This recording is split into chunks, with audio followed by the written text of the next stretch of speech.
Star Trek 57, M23, take 2.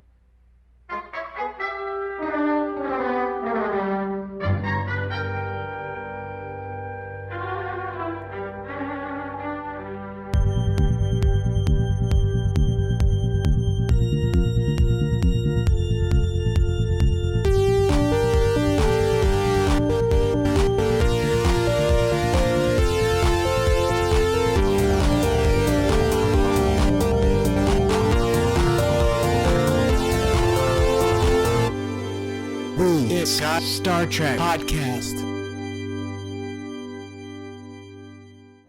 That message has to be from La'an. She knows our maintenance schedule. It was beamed right at us. Still, could be deception. Even a trap. The Admiral was pretty definitive. Yeah. Our former comrade is in trouble. She has indicated aid to her is essential for the safety of the Federation. I will need your help to get the inspectors off the ship and achieve our objective. But I will not ask you to do something you believe is wrong. If you wish to leave or report this plan, I will not stand in your way. What plan? I would have thought it obvious. We must steal the Enterprise.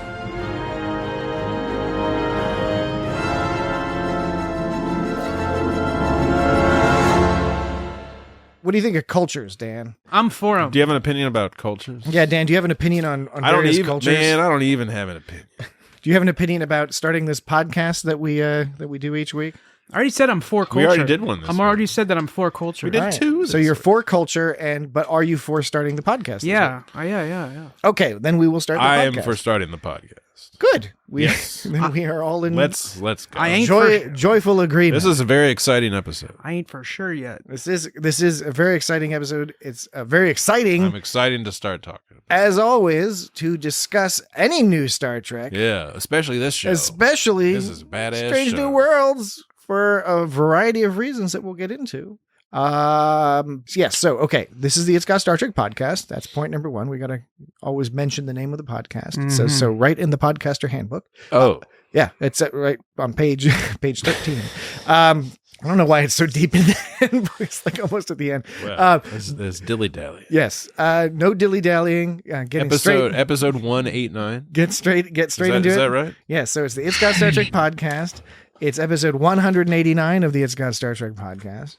That's a lot of episodes. Isn't it funny how we already recorded 190 and 191. I know. It's the peculiar. But now we're recording 189. We're utilizing the recording technology. It messes with your noggin. Yes, it messes with my noggin. I'll tell you when I was It knocks the noggin. Did Jesse Trying to just, name did a Jesse bunch just of pull the files and curtain stuff. back? Pull the curtain back. I don't think it's much. Everybody We announced that we were going to told it. record We it. said it was bogus. Because okay, all right. Let's clarify. Okay, it's fine. There We are don't have to- there's going to be a ton of new listeners because there's always a bunch of new listeners. At least I'm always 10 breaking million. the fourth wall. But when there's new Star Trek episodes on. Okay, Pull the so curtain. again, we're not dilly dallying. We're just not good at this. we're warming up. It's warming up. So this is the It's Got Star Trek going on? podcast. It's a cringy podcast. And on this podcast this week, we will be discussing the season premiere of Star Trek Strange New Worlds Season 2, the premiere episode, episode 1 of Season 2, which is called The Broken Circle. All my contacts in the broken circle have vanished. I did it. Yes, thank you, Dan. You did do that. It's the title. What Jesse was referring to somewhat obliquely a moment ago, Most of earlier, was that Jesse and I had scheduled long ago somewhat ill-timed vacation for the next couple of weeks. No. So we are Paramount. You didn't think to know. the Paramount hadn't announced when things would be going on. So, but regardless. So we are going to be You got to live your life. You do have to live your life. Famous last words. And so we will be out of the country and unable to meaningfully. We're going to Australia. No, we're not. I wish we were. I wish we were going to Wait. Tasmania to go hang out with Austria. our friends on the Unplanned Trek podcast. We're going to Australia. And 2-minute trek. And 2-minute Trek. I love 2-minute Trek. The last couple episodes. Everyone go check it out. What's great about 2-minute Trek is, it's not much of an investment. It's 2 minutes You could do it. per. But my time! But my time! No. Okay, no, we're not going to Australia. We are going Austria. We're going to Austria, where there are Österreich. far fewer kangaroos. It is my understanding than in Australia. Oh, However, there's mountains. However, Ice cream. what we have done is we have recorded 2 episodes, Yeah. a 2-part discussion, to keep the in-depth, content flowing. raucous. I don't know if it's how raucous it is, but it's a good two fun conversation. It was rollicking. No, it was a single conversation broken into 2 parts. A discussion of Star Trek 3: The Search for Spock. If it wasn't raucous, if it wasn't raucous, it was rollicking. It was a good time, and yes, we pre-recorded episodes 190 and 191. And those will be playing And yes, I in pulled the next the couple curtain of weeks. back. But when we return, we will catch up with our coverage of episodes 2 and 3, and then by episode 4, we're going to release episodes 2 and 3 as soon as we can. It'll be like we never left anywhere. And then we'll get back on schedule. We were with here the whole episode 4. time. You're not gonna. It's gonna be all good. Don't even worry about Famous it. last words. We're just wasting time. We're just saying stuff. It's like, What's going on? the podcast will be fine. But for the moment, we are here. We are in country, which happens to be the United States of America. Oh, And So be it. for better or worse, for now. for now. For now, that is what it's called, and for now, we are here and ready to discuss this season premiere. And yeah, Jesse, I agree It with was you. tight, man. It was an exciting premiere. The reaction has been largely positive.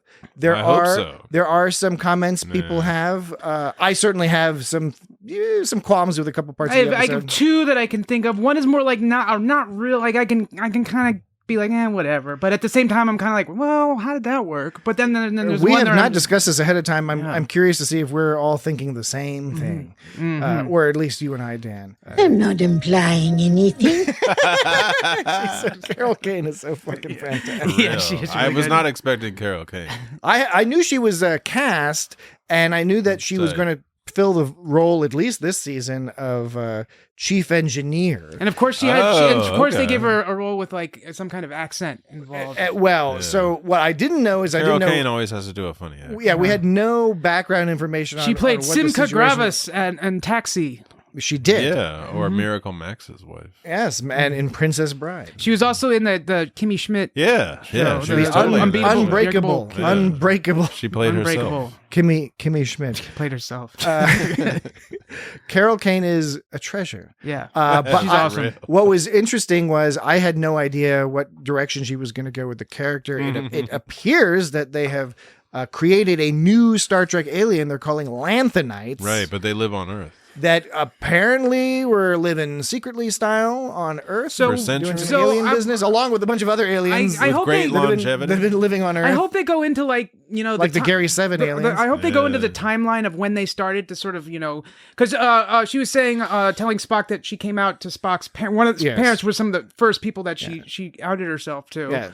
If that's how you put Amanda. it, outed yourself. Oh, okay. Amanda And, Grayson. but I Yeah. want Yeah, to know they the chose time. that language I want to know. very purposely. I want to know what time they sort of started to like get known that they. were And gonna I do that. imagine that's part of the 'Cause mystery that will unfold. That was one of the things where I was like halfway, kind of like, well, I mean, yes, I'm into it. Okay, that I didn't have any particular issue No, with. see, here's the thing. I was into it. I'm really into it. I think it's kind of awesome. I'm just immediately trying to figure out how that plays into everything that's happened with time travel and stuff like that. Like, so they better really work out. So do you think she's witnessed all Kirk and other people showing up at various points how in come? time? How come when nobody went back in time, they never thought to look for the Lanthanites? Obviously, because they didn't have them back then. But it's at the same time, it's just kind of like it's introducing. So you mean like if you're like in Star Trek 4 and you're walking around San Francisco, one potential option would be Double like, dumbass on I'm you. going to suss out a Lanthanite. right? And Something like that. they're gonna help me. Something like that. I don't know. I So- can Hey, imagine Lanthanite, that if double they're dumbass on you. if they're in hiding, maybe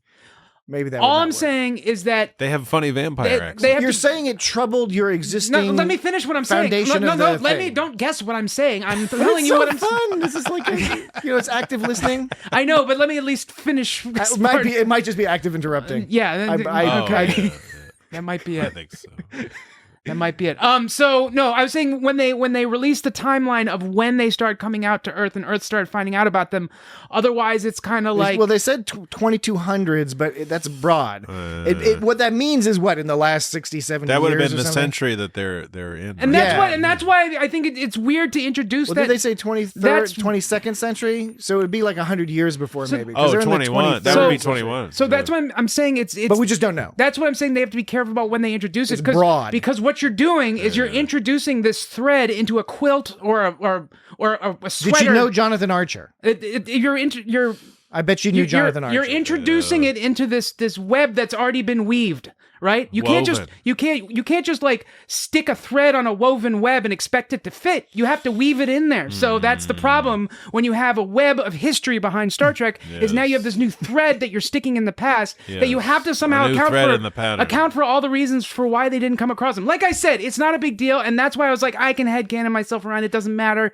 I don't even remember when they said they were released. It's all fine. I like it. I just think it was a bold move to suddenly have this species that has been existing on Earth this the whole time, and the Federation didn't know about it. I somehow was not really that surprised by it. It seemed like the sort of thing that Strange New World does. They just kind of throw in a bunch of new stuff. It's a bold move. That's all I'm saying. It's a bold move. I agree. It's a two bold, comments. It's bold. First comment is, Dan, I found your whole weaving metaphor brilliantly evocative. I very much enjoyed you explaining that. That's hard to listen to. The other thing is I think you and I we both observed the same thing, which was we had the same feeling of, okay, this is a very bold, I agree, very interesting development. I just think our reactions were very slightly different. Yours was more on the anxiety side. Mine was more on the like, oh, I'm really interested to see where they go with this. I like how you put that anxiety. I mean, that is one. I don't mean that in the negative, because you could be right at the end. By the end of the season, you could be. It could turn out that it's like, you know what, Dan was right to be worried. It's funny because it's an appropriate word to use. I wouldn't have used that word, but I can see how that word might apply. That's why we get together each and every week. Right. Well, okay. So first, somebody's all like I can tell by your accent that you're like a so and so. Yes, Uhura. She knows her accent. And then later on, it's revealed that they're like some kind of alien. But at first, I was like, well, that's just an Earth accent. Whenever she's doing it, some kind of funny European accent. It was. What are you talking about? It's an alien accent. There was some like various. And then they talk about how they were on Earth, and so I was like, oh, okay, yeah, that makes sense. All right, well, so that was surprise number one. Of this episode. Other surprises. Oh well, you know what's we recently talked about Star Trek 3, the movie Star Trek 3, and then the audience will hear that next week. Where they steal the Enterprise. Yes, and this episode of this series, they steal the Enterprise, but it's Spock and Uhura that steal the Enterprise, and they don't steal the Enterprise in Star Trek 3. Well, and they're not involved. This story, it's a reference almost more to the Menagerie when Spock steals the Enterprise to go help Pike. Right. And there's almost like a hint to that because Admiral April says, when he lets him off the hook, that's Admiral like, oh snap. Yeah, he's like Admiral. He's like, next time it'll be your commission, and that's what happens. Is next time Spock steals the Enterprise, they totally try to put him under court martial. Although when the Admiral at the end, when Spock all had the hangover, Spock was like, "Can you please lower your volume?" First of all, don't they have a volume knob on their communicating so that he could think he could lower his own volume? He's got those big old ears, man. That's why he can control his own volume. You'd think. Anyways, the Admiral says to Spock, he says, consider that Klingon hangover your punishment. And that's totally what happens in every 90s sitcom where the kid drinks too much and the parents are like, and they say to the parents, they say, how are you going to punish me? And then the parents, they say, it's like, you're going to smoke a whole pack of cigarettes. They're like, the way you feel right now is punishment enough. And so that Admiral is Spock's parents in the 90s sitcom show. That's how Starfleet admirals are. Yeah, but I mean, that's not how you punish someone. It's like, oh, you feel shit. That's punishment. Well, they immediately explained it. Well, I know. I'm not. This isn't me complaining. This is just kind of a funny. It's a funny parallel that's being drawn because yes, they immediately explain that they can't afford shit because, and then the Gorn, the probable objective identification Gorn attack ship at the end, that was like very dramatically timed. Yeah. He's like, oh, if they only knew. And then on the map it appears, bing, bing, bing. So yeah, that appeared on the screen. Dramatic license there. Yeah, but no. So they're setting up the season-long arc. And as soon as they played that bit at the end, I was like, oh, okay, it's cool. Because at first I was like, they really let that guy off really easily. But then when they explained it, I was like, oh, it's cool. It's cool. There's a reason for it. Because it's the fucking Gorn. So the Gorn is the heavy in this series. The Gorn, and they hinted at that in the last series or in season 1. You don't want any Klingon trouble, man. The season 1 had a lot of the the Gorn, the hints at some stuff going down with the Gorn. Gorn's fucked up. So that's an ongoing story that will presumably be in the background during this season. So one thing that happens with this episode is it's Una free and Pike free. Now Una free, she's in jail. Pike, just in the beginning, you see them talking. You see them briefly. Una. Yes, they Una. Pike's talking to Una. Una. And he's trying to help her wiggle out of this little predicament that Don't she's start a fight you can't win. gotten herself into by lying on her application to start. You didn't start this. That's what he says, but she did start this. I mean, it's the problem is it's always a debate whether. Let's just say this is not a plum case. What's the proximate cause for whatever particular events are going on? So you could debate whether or not she started it or the Federation's being heavy-handed. I think we might have mentioned this. You can always fall back to like they lied on paper or whatever, which is what it's not about. It's not about that, but that's what they can always say. Yeah, of course, but it's about being racist. Yeah, I believe I might have mentioned this last season when we were discussing. Or specious, I should say, specious. I think racist is okay in this context. You think so? I don't know. I think for a contemporary audience listening to this podcast, the definition racist is more appropriate. The only reason I would think racist would be more appropriate because it's not identifying a species. It's just. Well, it is identifying a species that happens to also believe in genetic modification. And I think that And so they're always talking about, like, even in Enterprise, they talk about species. Yeah. Vulcans are species, humans are species. Yeah. So I think species is, like, the more accurate word. Sure. If you want to sell out so the audience can understand you, that's your choice. Okay.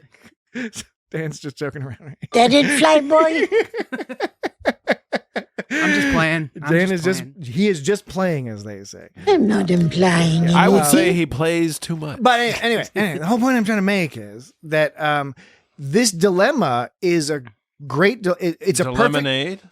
It's a perfect dilemma. It's a perfect dilemma. It's a perfect dilemma for Star Trek. The dilemma because there are valid arguments from different perspectives on this particular issue. Now, many people are going to have a very strong opinion one way or the other that they can defend and all that. But it's more interesting when it's not an easy black and white like super villain whatever, right? It's just a more interesting story to see what happens. What we get hints of is that they're referring to some person that Pike is going to go try see because they're calling some person who, for some reason, they think that this particular person would be in a position to actually help Una get out of trouble. Particular. Whenever I use particular in like in a document software, as sort of identifying as a particle. Like bits. When I use the word particular in like Google Docs or Word or whatever, it always gets on my case and it's like be more concise and always tells me not to use the word particular ever. It's trying to get you to write for, I think, like a 7th grade audience or something. Yeah, I know, right. Which is not necessarily bad when it's like, I don't want to be more concise. But you have to decide which audience are you writing for, and there's sort of like a default that it should be like 7th or 8th grade, something like that. That's like the default. Sometimes you go lower, sometimes you go higher.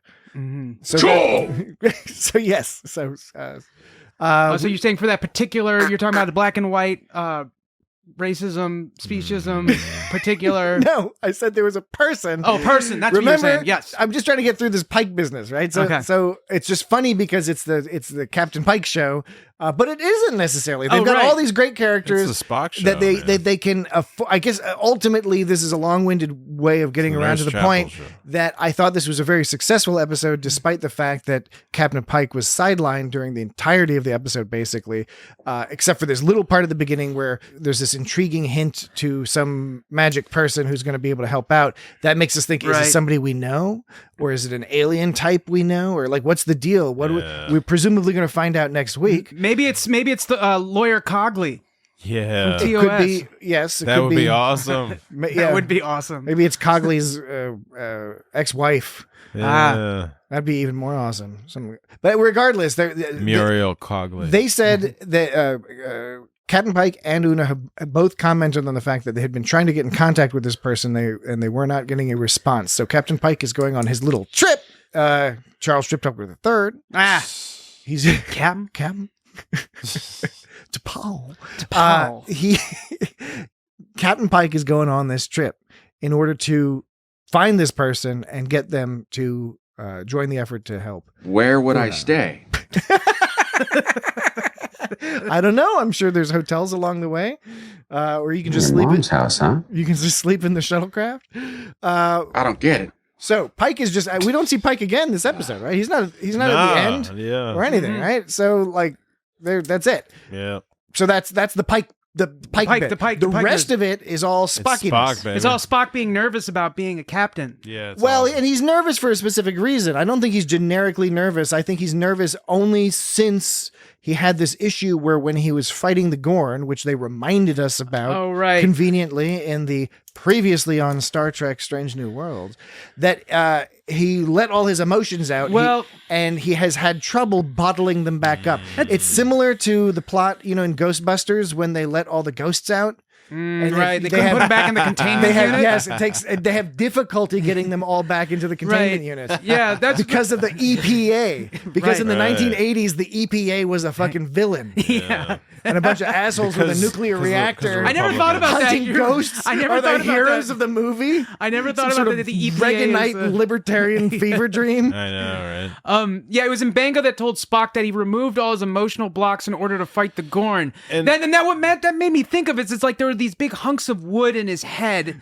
and he just took them out. And like man, you said, you had these excellent, crazy analogies. And to Mbenga that. says, and all of his emotions came spilling out, much like the ghosts in Ghostbusters. Yeah. So I don't know. It seems like a weird sort of thing. I mean, I guess you could say it's kind of like if you weren't if you were trying to eat less or if you weren't trying to quit drinking or do something and then you were doing so great, or you work out every day and then you miss that one day and then it opens up the floodgates and you never go back to the gym again. Maybe it's like that where it's like he was so good it's hard to bring himself back into the routine, but he'll feel so much better if he just does it. I thought it was interesting. Mbenga actually mentions that the Vulcan emotions are so much stronger than humans. Yeah. And I think that's the first time anybody actually said that it's always about how the Vulcans can control their emotions, how they can suppress They've talked their about in the emotions. past how they had the crazy. They were even more violent than humans. And then they got it all sorted out. So Right, but they're they- like whatever. But he's right. They've never actually flat out, at least that I can recall, flat out said like Vulcan's emotions. I mean, it's always about how like Vulcans are like humans are so emotional, right? And it's implied obviously that their emotions are stronger by virtue of the fact that in the past, like they had emotions and had to bottle them up. I think they might have stated that other. right. I can't remember. You might be right. I'm gonna, what I'm gonna do? I'm gonna put down the counter for. I think they've stated it outright. You guys have put down counters for. You think that they've. Jesse's just like they haven't fucking mentioned it at all. Dan is like they've implied it strongly. I'm gonna put no. This way we've covered all our bases so that everyone can get mad. I mean, they may have said stuff, but I mean. These guys are so stupid. They haven't said it exactly that way before. These guys have clearly never watched Star Trek. But on the good part about that is that we can come back with like, listen to it. We did say that. It's got hedging bets. Yeah, there you go. But the whole emotion stuff with Spock, I think, is very nicely done. I think excellently portrayed by Ethan Peck. He's doing in my opinion, a really good job of it. It's always you don't die. It's tricky because you love these characters, and as a character like Spock and an actor like Leonard Nimoy, who thank you portrayed that character for so long and created the character. It's always going to be different when some other actor is playing the character, and they're going to come at it with their own vibe, right? And I think Ethan Peck is doing excellent. It's a different Spock, but that's kind of cool because this is pre-TOS. We know he's had sort of emotional issues here and there. That's just in the lore. And then they have this opportunity, which they're taking advantage of. So far, so good, of sprinkling in some little retroactive things that help fill out the character of Spock, like his not constant, but his frequent playing of the Vulcan lute thing. Yeah. And now in this episode, this was like the origin. Exactly. They provide an origin and they say it was for help, for therapy. It was a therapeutic thing. That was really something. I was digging that. And I enjoyed the music too. I hope we hear more. I hope they let him strum on it a little bit more. And if anybody out there in the audience knows if there's a purveyor of high-quality Vulcan lutes, but in the real world, we may be interested. I bet you somebody's purchasing such a thing. Do you think it's such a thing? Do you think it's a lute, or do you think it's more of a liar? I believe it is called the Vulcan Liar. I think it might technically be a liar. If we want to be actual canon, I think it's called a Vulcan Liar. I think liars have frets. I don't speak. I don't think liars have instruments. I don't think liars have frets, but I believe it's called a Vulcan Liar. I think liars have frets. Does this one have frets? A lute has a fret. But no, lutes do not have frets. Yeah, it does. No, are you lyre sure? doesn't. Lyre is like a harp. It's a funny harp. A lute is like a funny. Yeah, guitar. a lyre doesn't have a back usually, though. Yeah, does it? yeah. There's no. Yeah, but exactly. a lute can have a back. Precisely. Yeah, lute. So a lute is a. So this looks like a lute. A fingerboard like a guitar. So they call it a Vulcan lyre. Okay, according to. But it looks like a lute. Okay, this not to say that these guys are the experts, but according to merelymusic.com. Merely music. Yeah. Merely music. Merelysneezy.com. Yeah. Mr. Sneezy.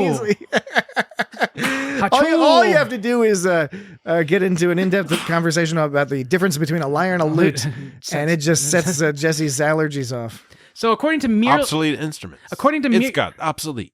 According to merelymusic.com, which I am not stating as an expert, are you kidding me? I am not kidding you. Every time.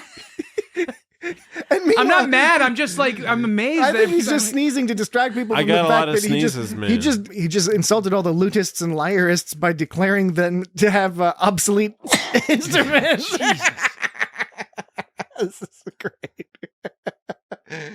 Welcome, new listeners, to the It's Got Star Trek podcast, where we get you.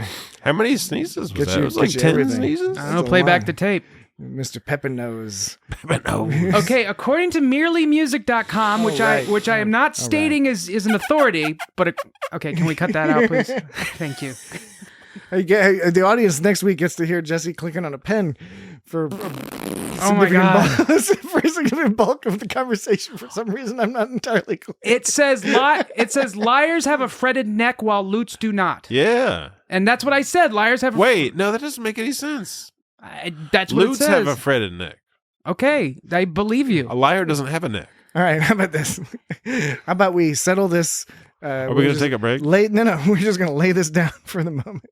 And actually talk about Star Trek. And actually get back to talking about Star Trek. Sorry. I mean, no, it's important because I do want us to have some degree of accuracy. That sounds silly. What are your sources? Merelymusic.com. I only said it like 5 times. Oh yeah, I forgot. You were busy like sneezing your brains out. Yeah, man, I have problems. I'm sorry. I'm not trying to. There's molds and pollen. Okay, now I'm not saying that Merely Music is right, but that's just what they say. All right. And they have a website. And they're at the top of the Google. They're at the top of Google. Okay. You didn't ask ChatGPT though. Honestly, Jesse, who am I to say? Honestly, Jesse, you might be right because the pictures they show of a lute versus a lyre doesn't look like it has any room for frets. So I don't know if it might be a typo. Maybe they got it backwards because they show an image. A lyre and is an ancient instrument. And on what they're showing is a lyre looks kind of like harpish, whereas a lute looks like guitarish, which I knew. So why I don't even see where there'd be room for frets on a lyre. Given the image, there's no neck. And given the image that they show, they're still saying lyres have frets. That's what's so mad. I think it's a typo. I think you're right. I think maybe it is more of a Vulcan lute or a perhaps it's a translation error. Could be. All but right, you know what? You know what though? It has qualities of both. So which is it? Is it a lute or a lyre? Wait, are you talking about Spock's business? Yeah, Spock's business. It's mostly lyre. I think it's lute. It doesn't. It has a back. I think we need to do a. It's got like a speaker. I think we or need to do a poll. Yeah. We need to do a poll. It's a funny future instrument, like hybrid kind of funny. I'm down. I mean, I'm somebody who thinks we got to start getting away from labels. I think got to get away from all these labels that cause so much that's trouble. Exactly right. We're dividing We ourselves. don't need to be labely. It's a cool instrument. Let's just all roll around and have a good time. And this is like a cool like sort of origin story as to how did Spock get his Vulcan instrument? How did he even do that? It's totally crazy. I do like the recordings though. Yeah. But yes, okay.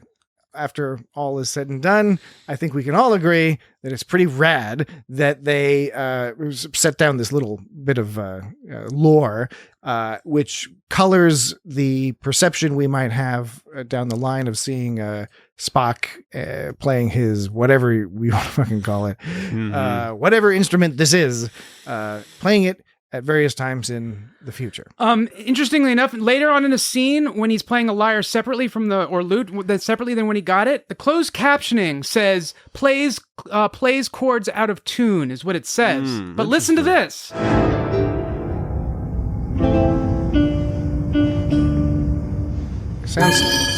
That doesn't sound out of tune to me. Only the just microphone. If you play it again, at the very beginning, hidden under the music, there is one out of tune chord, but then it immediately turns into lovely plucking music. Play it again. I guess that's you're right. I think I might have been mistaking that for like it's just percussive. Yeah, I think it's not the music. I was mistaking it for the soundtrack or the sound effects, but it was actually meant to be the lyre. But then he fixed it. Okay, because he knows what he's doing. I think I'll go with that. But it's like, yes, all Vulcans study music because of it for the mathematical properties. But then he's like, I have no words for what I'm feeling, and then you see him like playing. He's playing that instrument. And like, Vulcans cannot lie. Well, but we know that's not true. Mm-hmm. I was a little aggravated that they're pushing that. Well, but even the Klingon captain was all like, I don't buy into those legends. I don't fucking you. And with Spock, of course, it's a subterfuge. You can always say, of course, he's exaggerating to help win the day. Subterfuge. So yes. Subterfuge. Yes. Sabotage. Subterfuge. But subterfuge. What's Carol Kane's character's name? Pelia? Pelia. Commander Pelia. Very cool Commander Pelia. Totally. But she was all like, oh, Vulcans don't lie. I was like, I don't know. If you have experience with Vulcans, he's only half Vulcan. You would know that they can totally lie. Lying's not a binary thing anyway. I like the cadence of this delivery she gives. Thank you for getting me out of the academy. Yes. I don't know. I just like the way she talks. Yeah. I like the way she talks. Thank you for getting me out of the academy. All right. How about we take a break? Oh. It's about that time on the old clock. I think it's needed. On the old clockometer. Yes. The old chronometer. 31. The chronometer? 31 minutes. Traditional chronometer. I call it a clock. Some people call it something. I call it a sling blade. What is it? Some people call it a Kaiser blade. Oh, that's Kaiser right. blade. Yeah. All right. It's like, what are you talking about? He puts mustard on his biscuits. Biscuits and mustard. And you put mustard on a Kaiser roll, but he doesn't call the sling blade a Kaiser blade. He doesn't call it a biscuit blade. Right, biscuit blade. I call it a biscuit blade. That's been biscuit blade. I could have a wing or two. That's been Sling Blade, and this will be a brief break. And after that break, we will return. Be right back. All right, we're back. We're back and ready to discuss more of Star Trek Strange New Worlds Season 2, Episode 1, The Broken Circle. Not to really long story. Not to be confused with the 3-part Season 2 opener of Deep Space Nine, The Circle. Which is about the circle, not Something the broken different. circle. It was about a different extremist organization. All my contacts in the broken circle have vanished. That's like a 3-part episode. Yeah, it was. I think Star Trek's first 3-part episode. Certainly, if you don't count, it was more official than Best of Both Worlds 1, 2, followed by Family. 1, 2, followed by Shoe. I noticed in this episode there were 3 wacky camera shots. There were Yes. 3 wacky Oh, yeah? I camera remember the spin around time camera shot. there was 2 spin around times. Spin around time camera shot. So the first one was the zoom down shot of space dock from the very beginning, and then That was really fun. that was cool. So it zooms downward. Well, I mean, With the whatever little down, spaceships. We'll just call it down because you know what we mean by down. Even though it's Ventrally, space. laterally, dorsally. So we're just going to say it zoomed down and then it went to the Enterprise. And if you notice when the Enterprise left space dock, it turned 90 degrees back up again. So it zoomed up the way the camera came from the... Because it's all 3D, baby. It's all 3D. So it's all sorts of 3D and it's in not, space. And it's not often that... Plenty of 3D. And it's not often you see that they do stuff like that in space. They often don't. They've been doing more of that in modern Star Trek. Well, it's although cool. Deep Space Nine did a little of that, but it was still roughly... There was still a constraint. They didn't do like the full sphere action. I was really into when the new Battlestar Galactica. It's funny saying new, but the Vipers. Well, yeah, how they steered around based upon inertia and stuff like that. They didn't just take corners. They basically was it drifted in different directions. I like which that makes more too. sense. It was like playing asteroids. Yeah, it was like Totally. playing asteroids. Yeah. It's good. Which leads me to believe I would not be a good Battlestar Galactica Viper pilot. Nah. I suck at asteroids too. Then the second camera was for some reason when they escaped from the Klingons through the floor. I don't know why the camera turned upside down because it just turned right side up again. It would make sense. I thought it was a gravity thing. No, I thought so too. That's what I thought they were going for too, because that would have made sense if it was a gravity thing. If they were suddenly on the ceiling from the floor, but they were just. Oh, there was no gravity thing? They just dropped through the floor. They just dropped. That was my perception too. man. I was confused because I watched the episode a few times, and I only both watched of it those once. times I was like, I guess this is just a flourish. Yeah, right. Which is fine. Sometimes you're like, meh. But I mean, there was no reason. Well, that's for kind it. of lame. There was. That's the problem. There's no reason for that. There was for the third one. When Ortegas was doing a roll away from those torpedoes. Really? That the Discovery style ship, the Crossfield class ship, Yeah, the pseudo not quite Discovery style, and that's a whole thing on the internet. I was wondering, there's a whole fucking thing on the internet. Why didn't that ship just mycelial This away? I didn't think it looked that up Discovery like. Okay, why didn't the ship just mycelial away? Because it's a Discovery well, ship. have you concluded the basic bulk of your point? Because it is worth talking about this whole Crossfield class business. One last sentence about it or two is when they rolled away from the torpedoes. That was similar to when they fell through the floor, except there was more of a reason for it on the third one because they were actually spinning, so it made sense. But when they went through the floor, I could not think of one reason why they did that other than it kind of looked neat, you know. It did look neat. It was disorienting. Yeah. But it was some sort of flashy flare. Yeah, but the flashy, and you could call the one when they were rolling away from the torpedoes a flashy flare, but that's a flashy flare that made sense because it was applicable. Yeah. Applicable. I think both pronunciations are fine. Pronunciations. I call them pronunciations. Okay. Put the wrong That's emphasis. absolutely correct. So, syllable. The internet. What'd you say, Jesse? The internet. What did I say? Absolutely He's just talking nonsense, Dan. Don't worry about it. Don't encourage him. Don't worry about Don't encourage him. The Crossfield class. So, Jenna Mitchell. Is she an ensign? I believe she's, and I can't remember. I think she's an ensign. I want to get her rank right because I think they're elevating this character a little bit. She was in, I believe, 5 episodes of season 1, but she's given more to do here. Soon. And, that's the other person on the bridge. Okay, yeah. Yeah. Word. Okay. So Jenna Mitchell is the name of the character. And she refers to it, right? I think it was her who identified it as a Crossfield class. She did. And this has caused a bit of a kerfuffle? A kerfuffle. A kerfuffle? A bit of a kerfuffle. Because who says kerfuffle? A Crossfield class is like the Discovery or what was the Discovery sister ship? Was like the Glenn, maybe something like that. Because they had 2 ships that they were doing the whole spore drive shit, and then the Glenn got all it made all the twisty people, the twisty horror people. Yeah, that's right. They got squanched or whatever. It was that dude's friend. Was on that ship. Yeah, precisely. Stamets' friend. Stamets, yeah. So that's the Crossfield. This was clearly not that, although it did have the same bridge, or not bridge. It had the same saucer section. Inner saucer disc. That looked and so I kept wanting it to spin around like the mycelial drive. Obviously, they didn't have a mycelial drive, but like I kept wanting it to spin. How did they retrofit that? Now, those Crossfield ships, would they have the inner disc? Well, they only built 2 as far as we know, and they're both gone. Could they both spin their center saucer around? Both of those could. Now it could be that they were modified. Because that's the only reason you'd make an inner disc is if you wanted it to spin around. Again, I'm trying to get around this because or make like a dumbwaiter. This is one of those complex moving parts type arguments that's going on in the Star Trek fan. Yeah, I mean it moves now. the around in a circle. If like you listen to this disc, podcast. At some point in the future, this is going to be more of a historical artifact because people will have long since settled this debate, and the sides will have been drawn more clearly. What is the debate? No, the moving parts. We'll eventually get there. The moving parts, like, could you imagine how many moving parts it takes to spin that inner disc around? Like, dude, literally. I not only can I, not only could I have. They need some serious on multiple occasions since 2017. They need some serious inertial dampers to like pull that off. Okay, or perhaps dampeners. I see where you were going with that. That's clever. I'll give you that. I'd say so. Yeah. Okay, so here's the debate.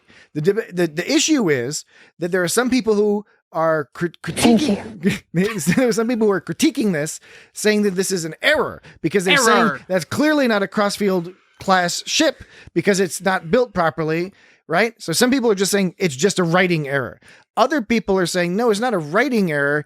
It's that they've kit bashed a ship. They've put together different pieces of different ships in order to create this monstrosity. Oh, the Klingons did. The Klingons, and they said there were Federation people the Federation too. Like people all too, this is like Cabal, the Star Trek 6 style Cabal. Mm-hmm. Yeah. Right? And so the idea is that the defense of the show saying it's not an error is that it's got part of a Crossfield bit on it, and maybe the transmitter, right, the thing that transmits the ID, maybe that was ripped out of a Crossfield class ship. Now, to further complicate the argument, there are many people, and I believe Memory Alpha might even say this, who say there were only ever 2 Crossfield ships, Discovery and the Glenn. Okay, I don't buy that because it's called a Crossfield class. So presumably there's probably a USS Crossfield somewhere. One other ship. Even if it's not still in service. It's got to be at least 3. Anyway, that's just a recount in brief that there are some people who are squirrely about this particular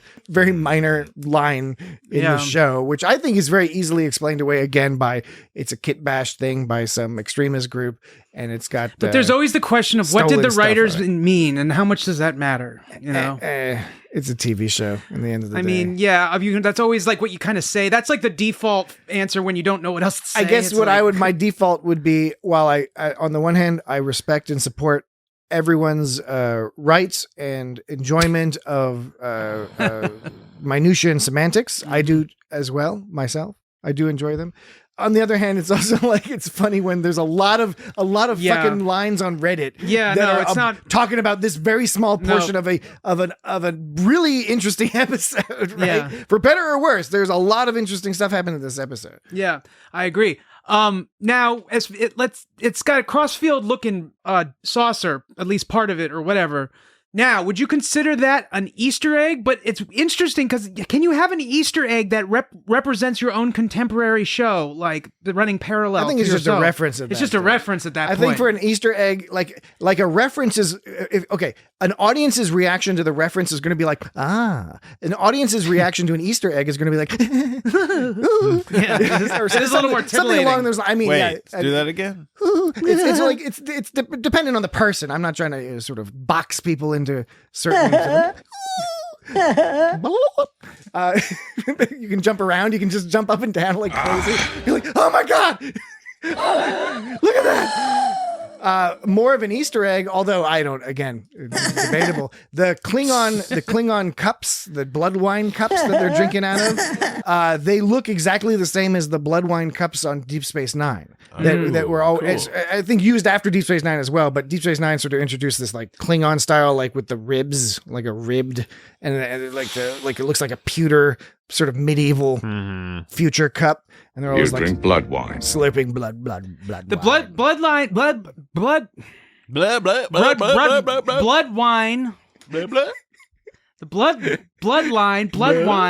The blood wine. It looks racist. It looks like blood. Isn't that funny? It's weird. I thought that was funny too. It was coating it with the viscosity of blood. When you looked at the inner, it didn't was just like have, they were drinking blood. It didn't even just have the same color. It looked like a similar like consistency as blood. And you know, and what? it gave her like a popsicle mouth too when she drank it or whatever. For real, dude. Kool-Aid mouth. Well, it's like wine. It's like that's what happens when you drink wine. Yeah, Your mouth gets all especially red. like blood wine. Especially blood wine.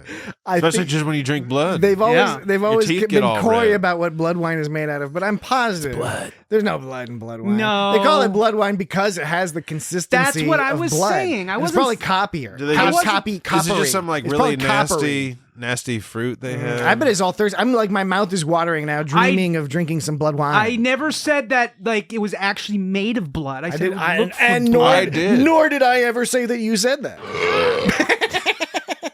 I'm hesitant to play that one because it's so gross. That fucking belch. It's fun. It's fun, gross though. It is kind of fun. What if it's like worm juice?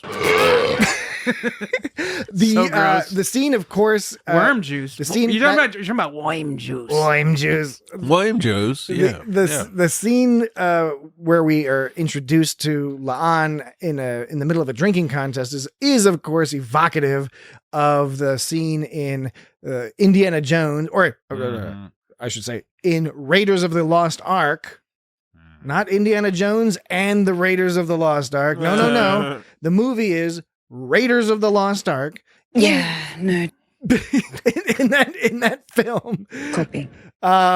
We see Ravensworth having a drinking contest and winning some money and stuff and demonstrating that she's all super awesome. La'an is doing much the same here, although she has a specific purpose.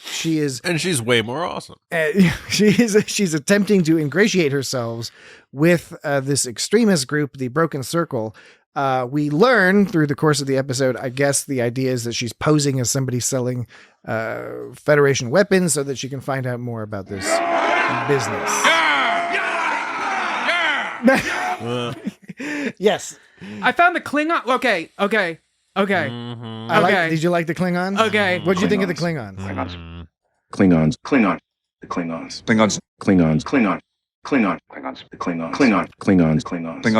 Klingons around Uranus. Klingons around Uranus. Klingon bastard. You killed my son. The Klingons. You've killed my son. I'm sorry. You Klingon bastard. Klingons. You've killed my son. The Klingons. The Klingons. We finally have something. Have some Klingons. Oh yes. It's been a long drought. They look of Klingons. more like they grow their hair out. They have evolved. Got funnier. They have evolved the Klingons. They got regular stuff in a good way. They went back to like cool Klingon style. Destruct sequence completed and engaged. I think they improved. Yeah, it's still a little different. They improved over the Klingon bastard. You killed my son. They've improved over the. You have. It's good. Bastard, it's good that Star Trek 3. You'll listen to our conversation next week. Star Trek 3 has really good grammar. Yeah, that's one of the things we observed in Star Trek 3. Is there's a tremendously a tremendous high level quality of grammar. Unlike this podcast. Absolutely, sir. Space junk. Yes, but the Klingons they've done that thing where they're giving them each very different makeup appliances, different hair, different costumes, different forehead ridges, different teeth, right? Mm-hmm. So they're all Klingon, but they've got so much variety. They look a little less generic than would often happen on TNG, Deep Space Nine, etc., where there was sort of like a specific Klingon vibe and they had variations. I don't want to insult the Michael Westmore and his team. They did a great job. But to me, something felt more alive about these Klingons. Also, I felt they looked a little less rough around the edges. Like, I don't know. They looked more TOS style. These Klingons, I agree with what you say, but it does kind of feel like the TNG, DS9, like those era of Klingons could kick these Klingons' asses.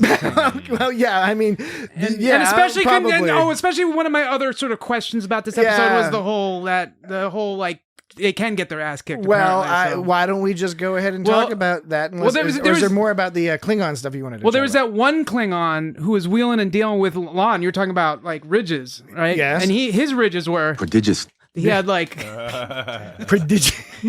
He had ridges going from the front of his forehead to like the lower end of back And he had of his scalp. hair all awesomely braided. Yeah. That So was pretty, he had pretty wicked. he had there were lots of different types of, not just the way the ridges Do were. you think that gal he was with was his sister or like his lover, or what was their relationship? I couldn't tell. I don't know, man. I don't know. I guess they just didn't give us enough information. Not enough information to figure that out. Yeah. You know what I mean? But I was just saying the ridges, like you were saying, they gave him more variety, but they also, like I said, that guy's extended way back, and maybe some people have more plate style ridges, Mhm. you know, plate like section plates. It's so gross. It's like, hey, welcome to It's Got Phrenology. Yeah. Klingon phrenology. It's a whole new thing.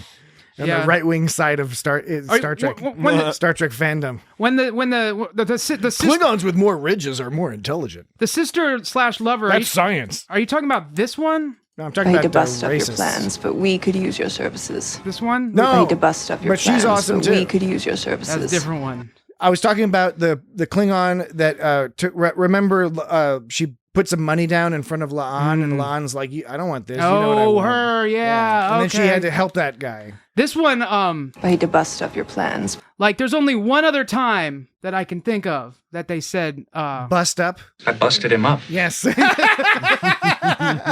Yes, Data, you did. I busted him up. That's the only other time in Star Trek. I hate to bust up your plans. Which one? I busted him up. That was in what was that? That was in Stratagemum. The Stratagemum. Yeah. Stratagemum. Yeah. Yeah. What? Stratagemum. Yeah. What? Is that what it's called? I feel like I'm pronouncing it wrong. Stratagem? Stratagem. Stratagem. Yeah. Stratagema. Stratagema. Stratagema. With the wiggly fingers. Right. Yes. In Peak Performance was the name of the episode of TNG that we are referencing. Peak Performance, yes. Commander Data, or Lieutenant Commander, whatever rank he was at the time. He busted him up. I busted him up. We didn't discuss Peak Performance, have we? No. I don't think so. No. But you have a recording from it, and I busted him up. It sounds funny. yeah, but we have not discussed. We should do that episode. This is a comedy podcast. Sounds funny. You've got some like We'll they've use got it. some stereotypical like gaming nerd or something like in that which I belong to that group of people. Stratagema. I belong, so I'm not saying nothing about gaming nerds. Sounds like you are. I'm a gaming nerd. He doth protest among. Oh, by the way, again, another enticement to our discussion of Star Trek 3. We do have a brief diversion into a discussion of the old video game Sopwith. Oh, no. And its Sopwith. and its inferior sequel. So if you want to know what the fuck we're talking about, look up Sopwith on the internet before you.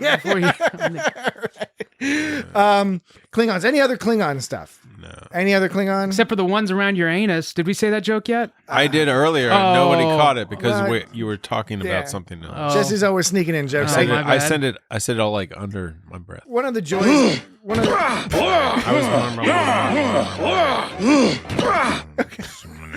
was one of the one of the joys of this podcast, of editing this podcast, is hearing all the jokes I didn't hear Jesse make.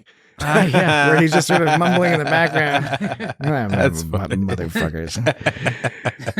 Bastard motherfuckers. All right. So Klingon stuff is over. Yes, let's talk about the fight scene. Oh, man. The fight scene with Dr. Benga. Yeah. And they took some Chapel. kind of super drugs. Because this has been another bone of contention by some of the fans. There were a couple bones of contention, I think, in that whole fight situation. Well, I'm just saying this fight. Two specifically, I can This think of. fight, this was an issue. Now, I will say very briefly what my view of the fight is. My view is I have no problem in principle with the idea of taking a magic super drug that makes you win fights and get super strong for a brief period of time. Mm-hmm. Yeah. That I'm Totally. cool with. We've seen that before in all sorts of media. I think that's very cool. However, if you're going to have the magic super drug, there's supposed to be a cost to it. There's got to be like a drawback, like you get like horrible broken bones, Right. or Yeah, that's something true. else like that. Yeah. And I think that was one thing lacking here is they had magic super drug, and then they got to do all this fighting and kicking ass. And then they survived like vacuum. And and it all seemed to like there was no like negative cost that was clearly apparent from taking the drug. They didn't have to take a nap. So I think that was a little bit of a problem. I think the other problem, the bigger problem, right? Because I'm fine with the drug. I'm fine. Okay, yeah, all right. It was cool. It didn't cost you anything, and they were certainly badass. From a literary perspective, that's maybe a little bit problematic. But I think the other issue is I can buy the whole like kicking some ass, like the initial part where they were kicking ass. I was like, okay, I got it. They took a super drug, and then they like freaked out on these dudes. Yeah, they kicked their asses, and then they found out some information. Klingon ass. But then they like had to fight a whole bunch more people, and that started to get a little, a little bit silly in my book. Now it didn't detract too much from the episode for me. It just kind of got, it was like simultaneously a little silly and a little boring because it was like, okay, you've already made your point. And Benga's all like in a bad space here. Well, what you were saying about how there should be something like negative about it, they even implied that there was, because she goes, do you ever not carry it? And he says no, and then she goes, are you sure you want to do this again? And he's like, again, no. Yeah. And he's, but I'm not seeing a better choice. Yeah. So right there, they're setting it up like, now I guess you could say, they don't want to go to that mental state again. But like, it didn't land for me. The implication is that you're supposed to be all like super fucked up at the end of this, but you're alive. Have we last seen them, ditch effort? Have we seen them do this before? I don't think not that I remember. So they're just referring to some other incident that we don't know about. They beat up like first it was like 4 or 5 Klingons, and then she like gave him a tip. Then she was like, one of them smacked a Klingon like in his ears. Yeah, and Benga did that. Yeah, it was tight. Yeah, so it was definitely cool. It was just a little unnecessary. Yeah. Yeah, so they beat up like 4 or 5 of them, and then she was like, they were doing the transponder thing, and then she was like, hold on, I'll watch while you do this, and then she casually beats up like 3 more, and then they end it with like 5 more Klingons that they beat up. They just kept beating up Klingons. One point it took 2 Klingons to hold her down, and I don't care who you are or what kind of drug you're taking. I think like 2 Klingons holding you just down. From what we understand about Klingons, they're supposed to be super strong and super badass. Now maybe they are and we don't want to stereotype, they're not all like that maybe, but still. Well, okay, I'll get to that actually in a second, but like I understand like you get adrenaline, people can lift up houses and shit or whatever they say they can do, but there's a limit, I think. I mean, they don't say houses, just so you know, they say like cars. Cars, okay. A house would break if you tried to pick it up. If you didn't. That might be one of those. It might be one issue among many. Well, Superman's always picking up some tall building, but it's like that building would break in half. We're not talking about that. We're not talking about this. We're just talking about the green drug. The green drug. So, anyways, it just seems like there were certain situations where, like, doesn't matter how much drug you can take. It's not, but I don't know. These were, what I was going to get to next is that these were kind of chumpy Klingons, because there was that one guy. One guy, the coward guy who spilled his guts. So this scene. Is there a transponder on the ship? I will never. Deck 13. So he bothers to say, I will never. And then like all he does is brandish his stick and he gives it away and he just hits him with the stick anyway.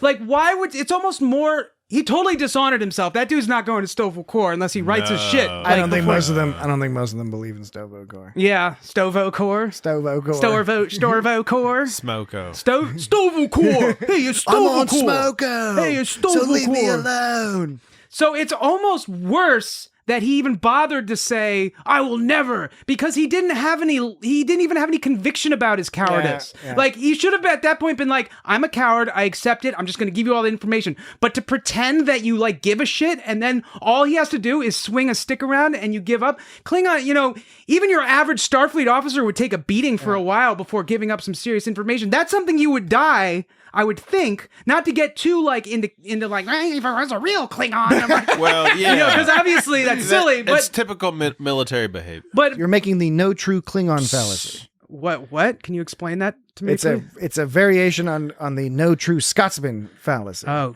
but never mind. The people out there who will get it will get it. Not everybody will get most, but the people who will get it will get it. Here's how I look at that particular scene. And again, my critique is more about sort of. You sound like you said micro-teak. I've got some micro-teak. It's like microfiche, except micro machines. But for the 2020s. No, my critique is the length of it, and there's some unnecessary stuff. And you can do a test, right? You can do a test on whether something's necessary or unnecessary. Yes, and I'm about to. I'm going to describe the test. And what that test is. Well, describing is not doing. You start removing things, you start removing components, and you're like, do I end up at the same place with the same results? And in this episode, they take the drug. They fight off a bunch of motherfuckers. They start fiddling with the transponder, right? Now, let's say they fiddle with the transponder, and then around the corner, some Klingons are down the hallway, or some bad dudes are down the hallway. That point, they run into the airlock, and then they're trapped in the airlock, and they're like, okay, now we're in the airlock, and we're all physically all fucked up from fighting, and we're in the airlock, and this is looking bad, and then the dudes are all banging on the door. That gets you to the exact same place, which is the place that leads to the very otherwise super awesome, excellent, in my view, ending to this part of the episode, which was, even though we've seen it before in other shows, the whole going into, yes, like The Expanse, going out the airlock into space and then being rescued in the nick of time. I like that too. I always wonder how much they like sci-fi in general bullshits about rules of space. Like, how would you pass out after 15 seconds? Would you last a minute? Like, I want to know the actual rules on that. My understanding, because they used to always show like when the airlock opens up, everyone gets sucked out, but that doesn't actually really happen. So like there can be a section. This is just a sci-fi thing. This is not a Star Trek thing. You can get sucked out because the pressure has to equalize, and it equalizes in that way. But it's not as intense as they show it. Probably not. That's what my understanding is, that yes, the pressure is to equalize, but it's not like insano like you see in movies. And but having read my fair share of Wikipedia, my understanding is that you actually do have about a minute or so in space, because while space is quote unquote cold, it's also a near vacuum, which means it's very insulating. And so your shit actually boils. Like in Total Recall, your eyeballs wouldn't bulge out like that. No, exactly. Your eyeballs wouldn't bulge out on Mars like that. That's an exaggeration. You would, all the liquids in your body would start boiling, but they would be boiling because the vacuum had reduced the boiling point of the liquids in your body to such a low temperature.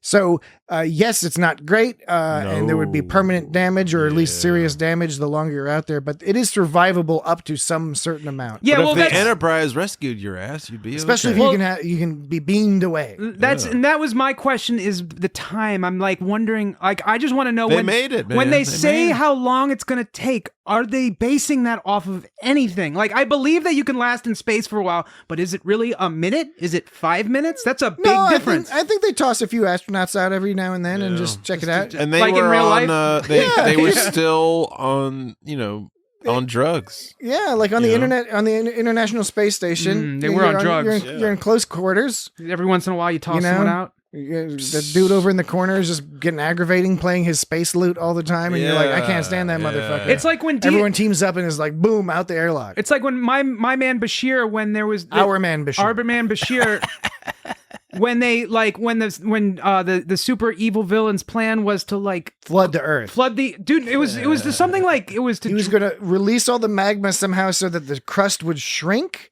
And then it's not that the oceans wouldn't get bigger. It was that the crust would get smaller. The Earth was going to shrink like a little balloon. I'm wondering how much of that is actually based on something. Maybe most of it is false, but something they must have gotten that idea from something. Okay. Dr. Seuss. Now, I wouldn't necessarily put staying in a minute in outer space and shrinking the Earth to make an island. No, but make Everest an island for all the rich people. My only point is different categories of thing. My only point is I wasn't so much questioning that they could live in outer space for a few seconds, but it's just my question is how do they come up with these numbers? If it's just for drama, I guess, or do they actually know something that I know? I suspect that they do. It's an estimation. They have science advisors like Dr. Erin McDonald is the science advisor for a lot of the modern Star Trek. Right on. She knows what the fuck she's talking about, insofar, or at least to the degree that we can expect anybody to know what they're talking about. Subterfuge. So I don't think Sabotage? I don't think that Dr. Erin McDonald is pulling some sort of prank on all of Star Trek. That's not what people in science typically do. Yeah. Okay. Dennis, last words. Unless it's April Fool. It ain't no April. It ain't no April Fool's. Ain't no April Fool? No. I recommend we take another break and then we can conclude our discussion of this very fine season opener of Star Trek Strange New Worlds Season 2. All right. We will be right back. Okay, we're back. Hey, everybody, how's it going? Oh, I wanted to play the sound of some Klingon beat 'em ups. I mean, you can play whatever sounds you like. It's 12 seconds. 12 seconds of Klingon beat 'em ups. Klingons beating up stuff. Being beaten up. All right.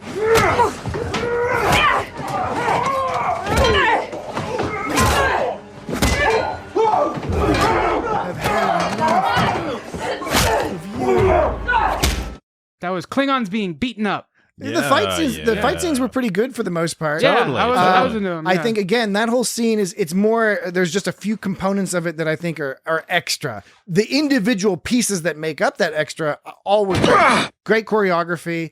Dr. Mbenga is a scary motherfucker when he wants to be. And it's fascinating because he's a doctor, so iron bands everywhere. You usually expect doctors to be a little less and so is Nurse Chapel is a badass. She is. But he's also a very caring and soft-spoken and emotional person, so it makes his capacity for violence that much more sort of terrifying. Oh, when he gave that line, when the Klingon was like questioning his credentials, and he said, "Do you know that after the Battle of Chakana, there was so much blood in the air, the rain turned red?" And I was like, when I saw that, I was like, damn, I hope they follow up on that, because that was like a fucked up throwaway line if that's what it was. But it wasn't, thank goodness. They followed it up, because I was like, you don't just say that and then like not come back to that. But they did. They were like, he's gotten really fucked up from this whole thing. So understandably, like, because it put this... That must have been horrifying. And like, if they had just moved on from that, I would have been annoyed. But like, they made it part of the plot, which is cool. It was also more poetic than where I thought they were going when he started saying that line. He was like, there was so much blood in the air. Mm-hmm. I thought they were going to say something like, we all started inhaling blood and coughing. It was real gross. It was super gross. It was like, ugh. It was like blood asthma. No, it was raining blood. You know, like there's Ed Asner and then there's blood asthma. They're not related, by the way. Medical personnel always see the worst part of war. That's a good point. Because they're treating the wounded. Yeah.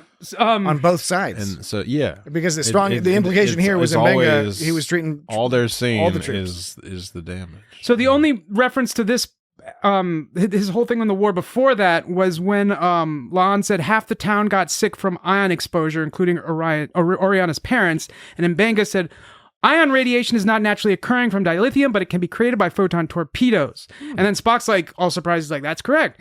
At first, it sounded like that was like a line strictly to inform the audience of like the deal of like what was going on, like trying to tell them the plot. But it kind of was, but it was also convenient because it served a second point of sort of giving us a bit of Mbenga's past. Once again, it's sort of like all weaved together. So I thought that was good because it let the audience, it let the audience know what they needed, storytelling, what they needed to know, but it also had a purpose, like as part of the plot to do that. So it's good. It's good Star Trek. It was good exposition, I guess you could say. This is good Star Trek. It's good Star Trek. I liked it. I was into it. Very good. So the deal is the dilithium wasn't poisoning everyone, but they were creating photon torpedoes, which was fucking I think what we're meant to understand is that they goofed up and like accidentally set off a photon torpedo because they're putting together the ship down there, and they're, as you noted, they are chumpy. This is a chumpy extremist organization, which is another thing I like because oftentimes we do get the oversimplified, hyper competent bad guys. And that can be fun for certain types of stories, but it is nice to see this idea that you've got kind of some like goofy guys who are, but they're not the only people involved in this. Presumably, this broken circle thing I think is going to be referenced again throughout the season. I don't think they mentioned the Klingon War and Mbenga and Chapel's involvement prior to that. I don't know. I can't quite recall. There might have been some references to it or assumptions just because everybody was involved in the war in some fashion if they were recently in Star Trek. That mine was Star Trek. That mine was awesome though because they built this thing that must have been like 50 stories high. At first it didn't look that big, but then you saw little ships flying by. It's like, oh, it's so far away it looks small. And so I guess it's some kind of mining facility / they probably live in there and they have an easy way to like transport. That was pretty cool. I was like the idea that you mine so much that you have to start building a structure inside of where you just mined. That's what dwarves would do, man. Those rock formations, like the sort of pinnacle sort of rock formations, it was like a magic card. Oh yeah, that part. I don't know how that happens, but that was pretty awesome. Yeah. Unless the gravity is such that when you mine too much, it breaks off and starts floating into the space or something. And they call it a mine. Yeah, speaking of the dwarves and their mining. The dwarves of Moria. Absolutely. So I prefer to speak of them often. The production design on Strange New Worlds has always been great. Season 1 was really, really good. They have really stepped things up even further this year. And I just couldn't believe some of the stuff I was seeing. B'Elanna's on it. I remember. B'Elanna's not. I remember. My wife walked by and she's like, "What the hell is this?" She's like, "What's this? It looks so good."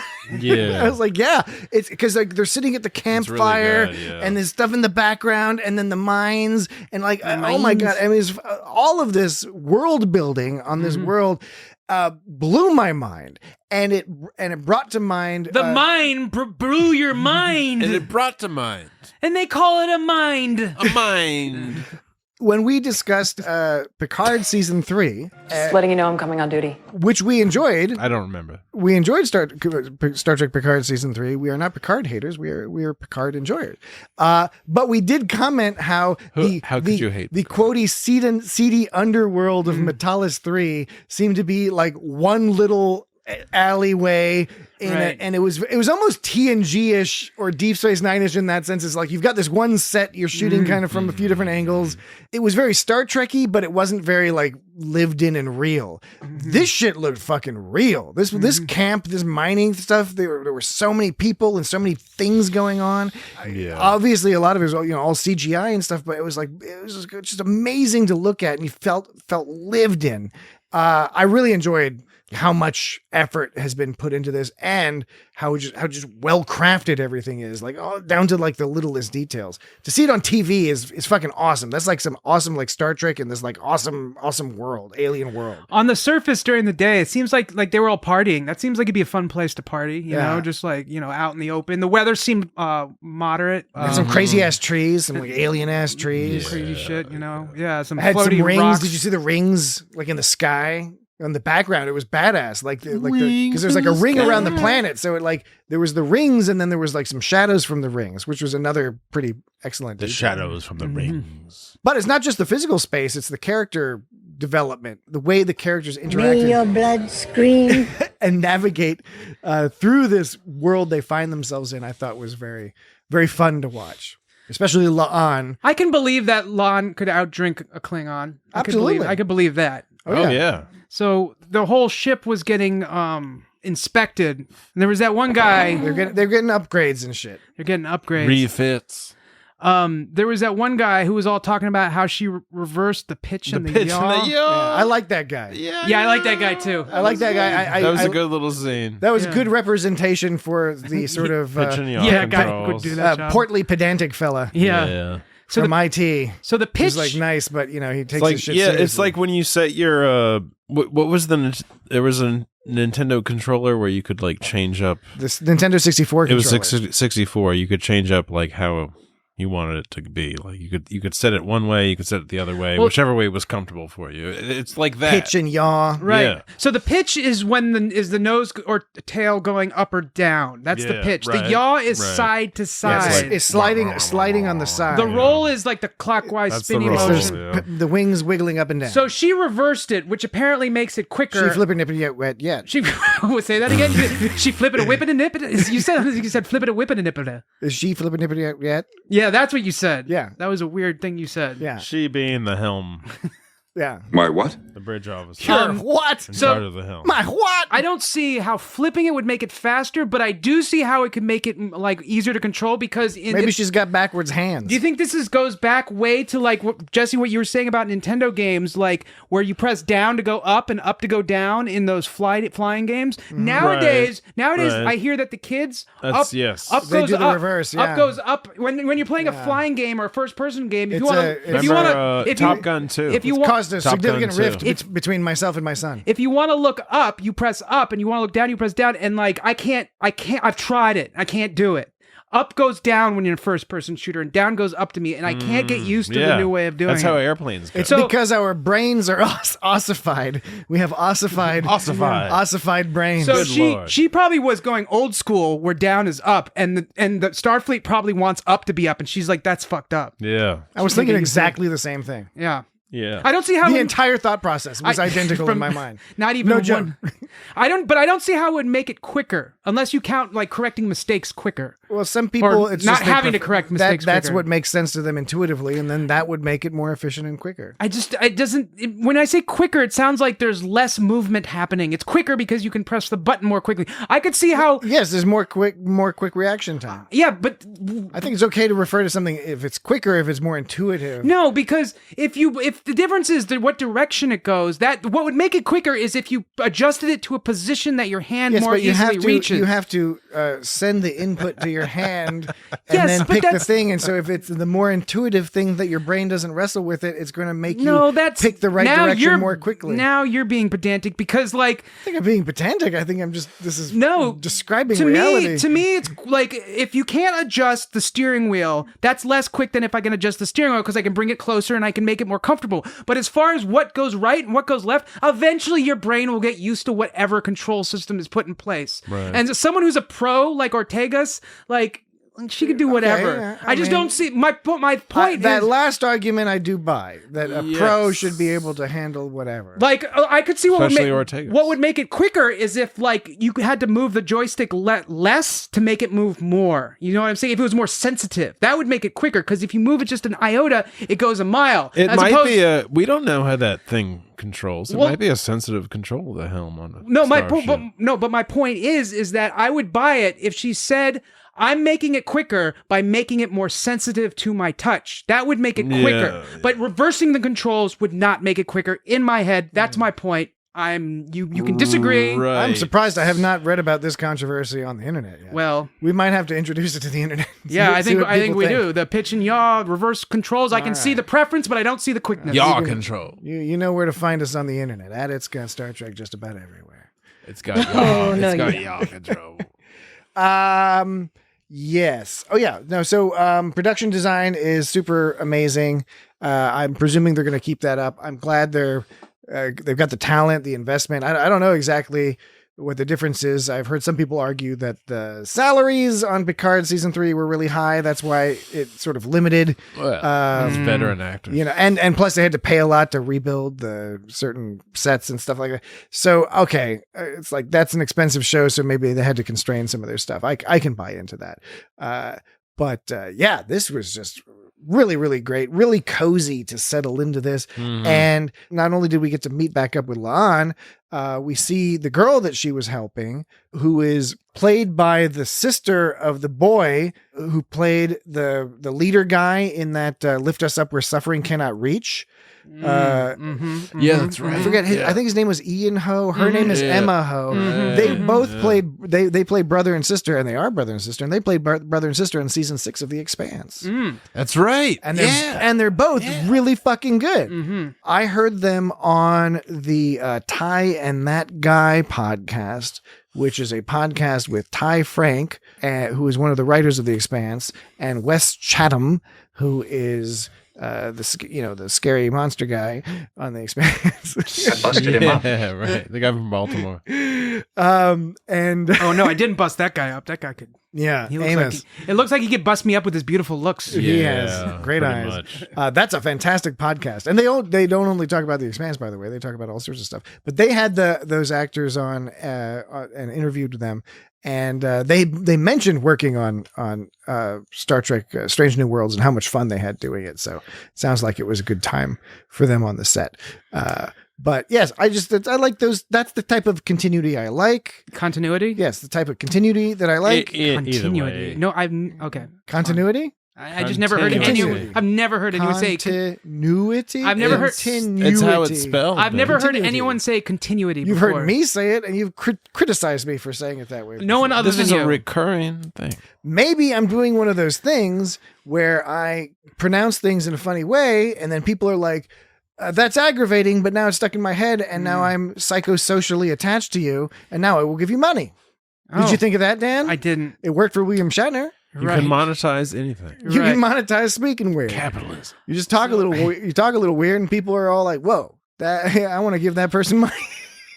Yeah. Shovel the money right into their little belly sack. Speaking of reoccurring things, let's just get this out of the way. If she's your only shot at fighting this, I have to try. Just hang in there, number one. That's an order.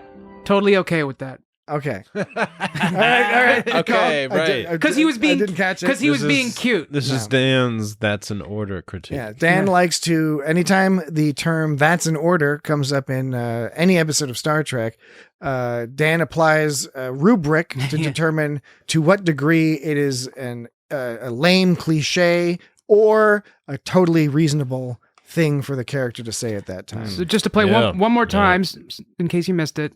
If she's your only shot at fighting this, I have to try.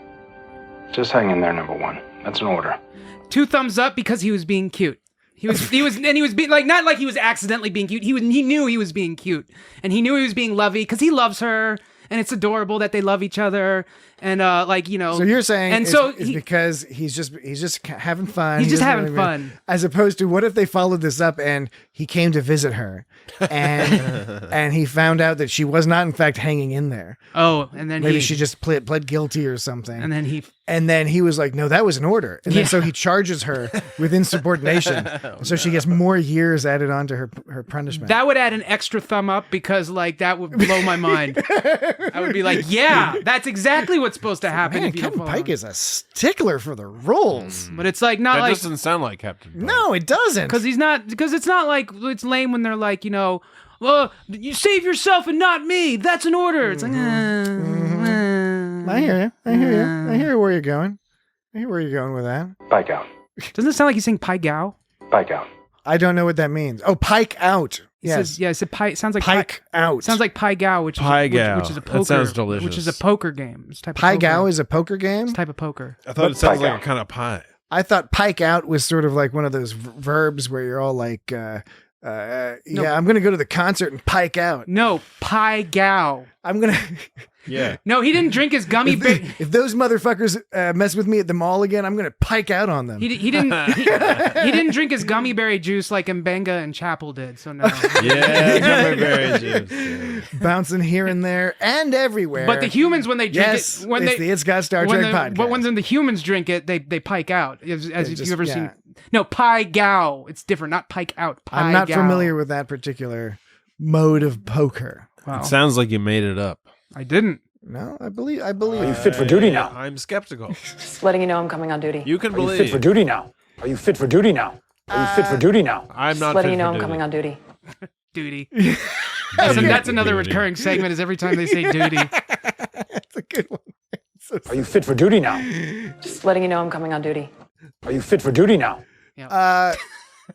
So although we didn't get to see much of Pike and Una because of that other thing, it was great to see. I was entertained. I almost like I was never like, when is Pike and Una gonna come back? I never had that in my head. This was a Spock. Well, no. This was a Spock story. It was a great Spock-centric and story. a Nurse Chapel. And it wasn't until afterwards when I was like, oh, wait a minute, there was no Pike or Una. So then that doesn't speak poorly of Pike and Una. It speaks highly of like, the rest of the show. I think more to the point, they give all the characters something to do, including Jenna Mitchell. They give her more to do. Mm-hmm. She's more involved. More displays of Uhura's capacity at linguistics and sort of code breaking. I love seeing all that because that's why she's there. That's her, Hit it. That's one of the talents, one of the many talents, but that's sort of like the key talent that she brings to the whole thing. I always love when the characters are being used for what they're good for, right? And of course, now we have this new character of Commander Pelia and all sorts of fun stuff. We can look forward to learning about her. Chapel and Mbenga, of course, we discussed. We learned there's a new La'an is a badass. There's a new dialect of Klingon, Cock-ug. I don't think you're pronouncing that properly. Cock-oogie? What? I don't think that you're pronouncing that properly. Cock-ug. Duck-tog. See, you're the guy who records all these sound clips, and you conveniently did not record the pronunciation of that sound clip. Because you just you're right. You just want to keep playing. You just keep wanting to say that the dialect is called cocktug. I didn't say cocktug. That's what I heard. I heard you saying that this dialect is called cocktug. Sure. But you don't have the recording of them saying it, so we can't. We have a recording of him. We would have to go anyway. Okay, whatever it's called, it's fine. Kajitar is on the edge of Klingon space. I like the name Kajitar because it makes me think of being agitated. Doesn't it evoke the idea of being agitated? Kajitar. I hadn't thought of that before. Oh, fuck, we gotta go to Kajitar? Because I'm gonna get all agitated because we're on like Kajitar. I hadn't even thought about that, but now I shall. It's like being agitated by a cat. Kajitar is on the edge of Klingon space. Cat sitar? Kadjit. Is that like a Vulcan lyre? It's a cat sitar. Cat sitar. All right. Any other cool points about this? Space junk. I think like we were going through the characters, I guess, but they all did something. They all got stuff to do, and that was great. It's fun ensemble stuff. Even though it did center Spock was the A story. It was like Spock being put in a position that he has to wrestle with his emotions and has to make a decision to where he thinks he's going to kill the person that he's in love with, or at least is very fond of. Then the Mbenga and Chapel stuff, that was good, but I still placed that kind of in a B story format. And then La'an, we only get little bits and pieces of her, but it's great. It's pretty cool. And it's fun that she's ready to come back because she's accomplished finding the whole parents thing. I found another beat that I can for if you put together a Star Trek. So you're putting together now. You don't. Well, I'm not actually doing it. You never end up actually doing it, even though you have the capacity to do it. You have the skill set to do that. So much effort. That's because you're a perfectionist, man. I should. The ironic thing is it'd probably be better if I put like less thought into it. Honestly, I'm not just because that's honestly like people always talk about like I wrote that hit song in like an afternoon in an hour. Sometimes with music you need to think less. Yeah, that Daft Punk song. It's like right about now. The funks. I think it's that one. Daft Punk. Oh wait, no. I'm sorry. You're right. No, not Around not the World. Around the World. Yeah, sorry. Or which one? It was either Around the World or Funk Soul Brother, but one of those was basically like a throwaway track. I think I'm getting that story right, but like it ended up being really famous. But they like just kind of made it up in the studio because they needed to fill up time. Okay, can we get Who did Funk Soul Brother? Just click the buttons. You should click the buttons that make the sounds. Fat Boy Slim. Okay, click the buttons. So here's the Mbenga beat that I think that you can layer over. There's a beacon in the helmet. There's a beacon in the helmet. There's a beacon in the helmet. There's a beacon in the helmet. There's a beacon in the helmet. There's a beacon in the helmet. There's a beacon in the helmet. And an attitude jet in the back. That last part needs some workshopping. There's a beacon in the helmet. There's a beacon in the helmet. And I'm ready to dance. There's a beacon in the helmet. There's a beacon in the helmet. There's a beacon in the helmet. And I can't shake it off. People in the audience. I ain't got no panties on. Why don't you grab that, take that, mix it into some wild beat, send it to us. We'll play it on the internet. We'll play it on the internet. Yeah. Okay, we'll play it on the show, and then that'll be on the internet. We're playing on the internet. And then anyone on the internet will have access to it. Now, of course, you're on the internet because so you could just do it yourself. But why? Would come on, let's be team players here. Yeah. Let's be team players. Please do work for us. We're looking to Dan because we're like Jesse and I are like, all right, we're done. Time is here, but Dan looks like he's got more buttons to push. There's a couple more, metaphorical and physical. If you catch my meaning. When the Klingon captain, this whole part. You drink blood wine. You're no typical Vulcan. So that scene was interesting because essentially he came off very TOS style. It essentially distilled down into this. The Klingon captain says he was wearing lots of gold. He said, "This is how it got resolved." He goes, "You were gonna get us." Spock says, "No, we weren't." And then he goes, "You're trying to pretend like you didn't lose to us." And then Spock goes, "We got the ship." And the guy's like, "Yeah, but you knew you were going to lose." And Spock says, "You didn't even see us." The Klingon was bullshitting. You didn't even see us. We could have killed you without you knowing. And then the Klingon goes, "Yeah, well, I don't know about that." And then Spock says, "I'm telling the truth." And then the Klingon says, "Come get drunk with me and we'll call it even." And Spock says, "Okay." Right. Up until the end, the whole conversation just sounded like when you're talking to somebody who's like anti-vax, like you're trying to have like a nice, no, we weren't. polite conversation, and it's like this is ridiculous. The only problem is those conversations tended not to end in like, okay, let's just have fun. Let's just drink some beer. So the whole time the Klingon guy was totally full of shit. Like he knew he was full of shit. And he knew it, and he was just being a Klingon and playing it off. And fucking around. They like fucking around. Yeah. So do you think his out was like, it wasn't like, come drink with me, we'll call it even. You think the whole time he was looking for an out, and then he was just like, if I say we'll drink, that'll be an honorable way for me to back down from this argument. And I think he did notice that Spock was not your typical Vulcan, and he was going to investigate. Yeah. What's going on? He was like, why does this Vulcan look like he's crying? Right, yeah. This guy's about to start crying. That's the only thing that does make sense, because otherwise they resolved a dispute by simply saying, let's get drunk, And but I like it because it's a sort of a TOS style ending. It's like sort of slightly abrupt, but you can buy it based on the nature of the characters involved. This is how a Vulcan who is in Starfleet behaves as opposed to just a Vulcan and the Vulcan, And he's half human, and he's half human. And he's our boy. He's our boy Spock, Steve Spock. He's our guy. Good old Steve he's Spock. Everybody's buddy. First name Steve, last name Spock. Stevie A. Steve. All right, Dan, any final clips or buttons or anything you want to The push? other thing I want to point out, I knew there was something else. The other thing that is very important I point out, because you guys got on my case before about this. Okay. This whole thing. Got your case. When they're talking about Spock having his thing, right? Like when his thing, the thing that he has when he says it, when he's what now? That thing. You mean the warp me? Yeah. thing. So yeah. Uhura says, Hit it. That's like something like she knew someone said that. And someone else. Yeah, that's what Pike says. Hit it. Yeah, that's what Pike said. Sorry. There was another one that someone else. Zoom. Yeah, Zoom was the thing that somebody else said. I don't remember. Nobody said she was referring to a previous. That's what I mean. Yeah, a previous captain. But we don't know who that person Right. was. So the previous And do you know what Captain Picard said? Yes, engage. Okay, I'm just making sure. Well, so Pike says hit it. So we learned that someone else says. Do you remember what Burnham says? And then Ortega said, I see you looking at your watch, and I'll finish. I got a notification on my watch about it says $25,000 in Bitcoin could be yours. Oh, neat. Oh no. Neat. Did you know that?